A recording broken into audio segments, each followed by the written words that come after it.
Hi, my name is Author's Secret. I'm April J, and I'm I'm starting bedtime stories, and um the first story is gonna be called Delusional. Delusional. I'm reading Tasha's Pride. Our family has had its share of ups and downs. I had children at a young age with a deadbeat nigga. I was abused by Nick, my kid's dad, for no apparent reason at all. I would manage to defend myself somehow, though. Nick loved to choke me, and I swear that I would be dead if I wasn't as smart as I am.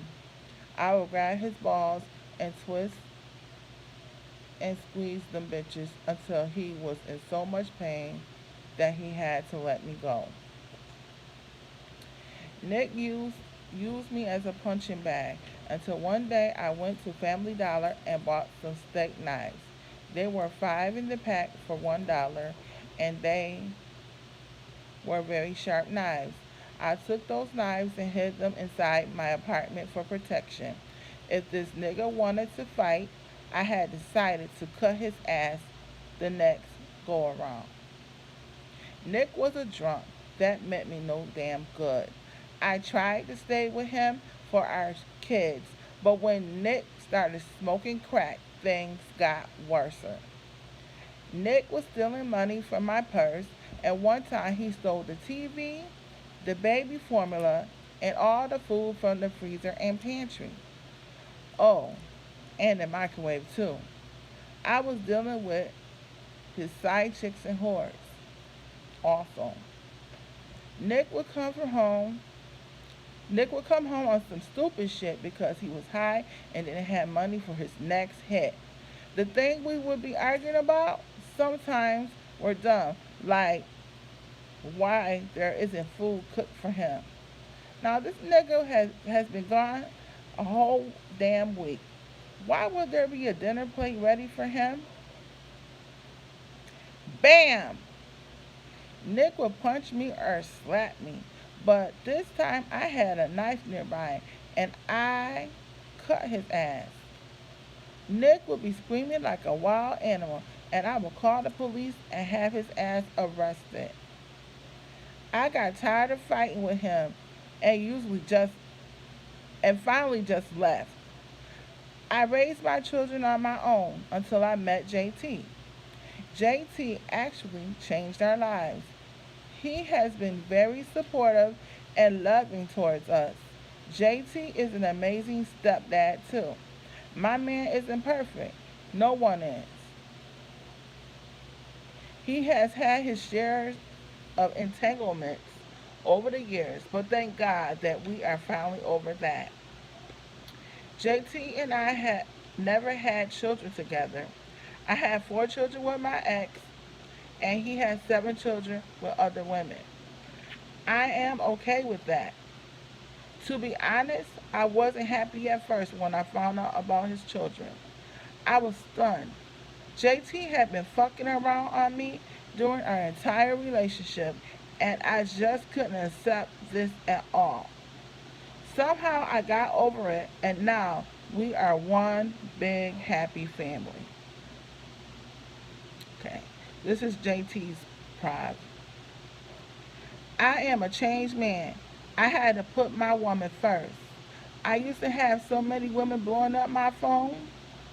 I was a player, but that but they didn't know that. I met this shorty named Tasha that I fell in love with.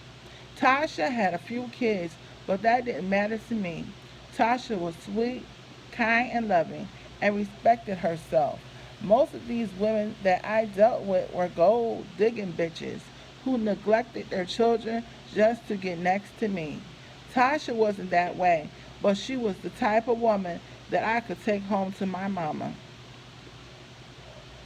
Stop calling my fucking phone! I screamed before slamming it down. Baby was wrong. Tasha. Tasha. You scared the hell Yeah. out of me. I'm looking at that man outside. Okay, I'm sorry, y'all. Baby, what's wrong? Tasha demanded. I have been getting these prank calls for a while. It was starting to be a little too much, and I was ready to pull a motherfucker wig back. It's just another fucking prank, I huffed. JT, I bet that's Audrey playing on your phone as usual. That hoe just can't accept that you have moved on, Tasha mumbled. Audrey was a homie. Audrey was just a homie that I used to fuck when I couldn't get next to Tasha. She was a dumb bitch that would do anything to ride my dick. So so I used her as a flunky to deliver packages of dope around town. Go in the room. Now. Sorry, y'all. One day Tasha put her foot down and gave me an ultimatum. It was her or the hoes. It was simple. It was a simple decision to make because none of these hoes loved me the way Tasha has. I knew that I would not be able to live without Tasha in my life, so I cut everything off and got me a legit job installing internet for the local cable company. It felt good not to be on guard all the time. No more looking behind my back because I think a broke bitch wants to rob me. Now on payday, I go straight to the bank. Don't get me wrong, I still had plenty of money for my dope selling days, but I still needed money coming in. I have a fairly large family and I needed to support and I wanted to make sure that I kept my cash on deck. I knew how it felt to be broke and hungry, and that's a feeling that my children would never experience ever. My phone rang again, and sure enough, it was Audrey. I immediately put her ass on my block list. I was tired of seeing her number and listening to her messages. Audrey wasn't talking about shit. All the messages were from this were all the messages were the same, with Audrey crying on the phone, telling me she loved and missed me, and that she had something important to tell me. Was that Audrey? Tasha eyed me suspiciously. Yes, I fumed. Just relax, Tasha insisted as she mounted me. Sex was the last thing on my mind, but I would do anything to please Tasha. I wondered why Audrey kept calling me. I was trying to leave the past where it belonged, but somehow I feel that it's easier said than done. Okay, that was my new story. It's called Delusional Part 1. Stay tuned for Part 2, and I'll be back with another video soon. Thank you.